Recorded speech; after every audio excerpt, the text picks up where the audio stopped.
கல்லு தண்ணீருக்கு ஏக்கப்பட்டது, கண்ணு ரெண்டும் கண்ணீருக்கு வாக்கப்பட்டது.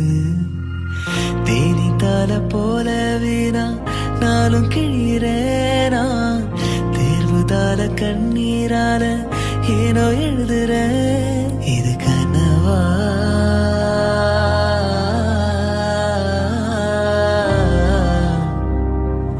இல்லை நிஜம்?